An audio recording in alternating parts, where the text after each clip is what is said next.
In addition to being a truly delightful lady, this is one amazing powerhouse. Not only has she written a huge number of highly successful crime thrillers, she's had a big television series, The Wire and the Blood, starring Robson Green, and she also co-founded the Theakston's Old Peculier Crime Writing Festival in Harrogate. Of course, I'm talking about Val McDermid.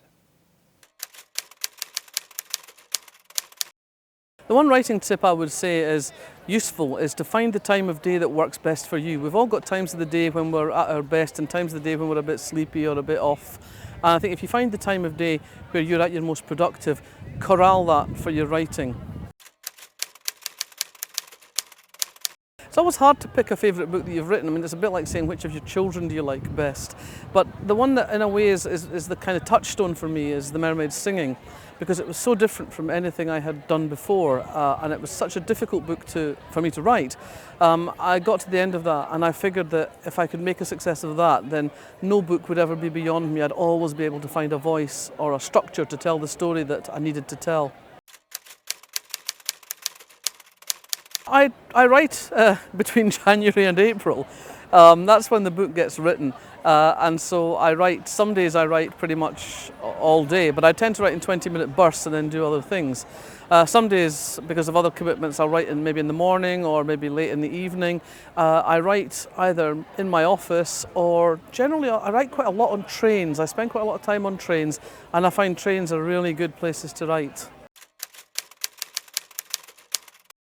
It's hard to say which particular books inspired me specifically, but the book that turned me on to crime fiction was at a very early age, probably about 9 or 10, Agatha Christie's The Murder at the Vicarage.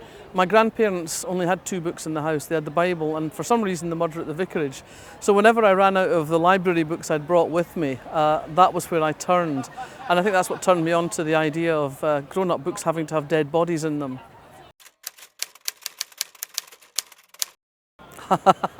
What's my guilty pleasure? Drinking whiskey late at night.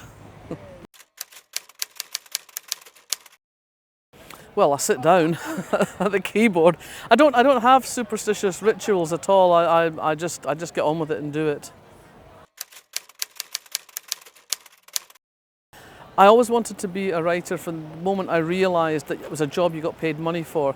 I used to read this series of books, kids' books called the Chalet School books. It was a series of books, and one of the characters in that grew up to become a writer, and that was one point where I realised it's a job. You get paid money for just telling lies and making stuff up.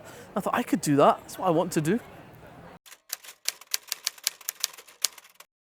A book generally starts with me with something quite small. It's something that intrigues me, something that makes me go, oh, that's interesting, or oh, I didn't know that. And from there, I sort of file the idea away in the back of my head and I'll pick up ill-considered trifles that seem to match with it, or bits that don't really match with it but end up matching with it. So over a period of time, idea will develop and I'll pick it up and look at it and think about how it might be used. Then I get to know the characters whose story this might be, and eventually it starts to take shape. And when I sit down to start the book, I've spent quite a bit of time thinking about the characters, and I'll know the shape of the story. I know pretty much where I'm heading towards. I know probably who's going to die. I know probably who's going to have done it. But most of the steps along the way are discovered as I go along. It used to be very different. I used to write in a very structured way. I would plan it out scene by scene and then write it. But that changed about a dozen years ago, and now I have this much more free-form approach. The question I hate being asked is, where do you get your ideas from? I think that's probably everybody's least favourite question. They're everywhere. Ideas are cheap. It's time that's the problem. Developing them, figuring them out. But ideas are everywhere. Yeah, I've lost the odd chapter here and there. Back in the olden days when the computer systems weren't quite as reliable as they are now, and you couldn't just park everything on the cloud.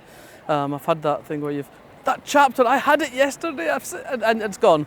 But if you discover it's gone quickly enough, you can usually pretty well rebuild it on the basis of remembering it. Sort of, you let your brain just relax into it, and most of it will come back. Well, it's hard to say because I've lost the original. One thing you may not know about Val is that she actually has a mortuary named after her in Dundee. Tell us what your favourite Val McDermid novel is in the comment box below.